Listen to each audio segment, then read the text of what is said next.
एक दिन गौतम बुद्ध अपने शिष्यों के साथ एकदम शांत बैठे हुए थे।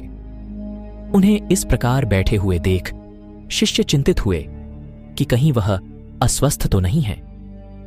एक शिष्य ने उनसे पूछा कि आज वह मौन क्यों बैठे हैं, क्या शिष्यों से कोई गलती हो गई है?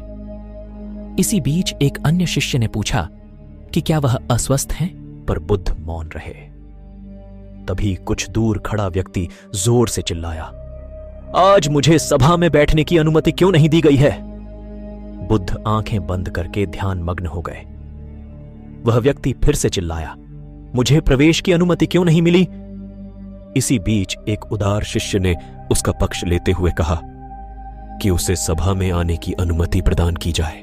बुद्ध ने आंखें खोली और बोले, नहीं, वह अछूत है, उसे आज्ञा नहीं दी जा सकती। यह सुनकर शिष्यों को बड़ा आश्चर्य हुआ। बुद्ध उनके मन का भाव समझ गए और बोले, हां, वह अछूत है। इस पर कई शिष्य बोले, हमारे आश्रम में जात पात का कोई भेद ही नहीं, फिर वह अछूत कैसे हो गया? तब बुद्ध ने समझाया, आज वह क्रोधित होकर आया है। क्रोध से जीवन की एकाग्रता भंग होती है। क्रोधी व्यक्ति प्राय मानसिक हिंसा कर बैठता है।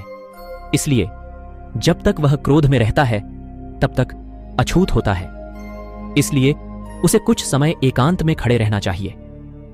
क्रोधित शिष्य भी बुद्ध की बातें सुन रहा था।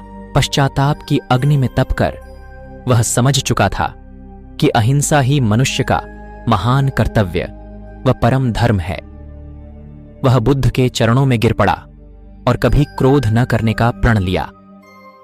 आशय यह है कि क्रोध के कारण व्यक्ति अनर्थ कर बैठता है और पश्चाताप उसे बाद में होता है जिसका कोई लाभ नहीं मिलता। इसलिए हमें क्रोध नहीं करना चाहिए। असल मायने में क्रोधित व्यक्ति अछूत हो जाता है और उसे अकेला छोड़ देना चाहिए।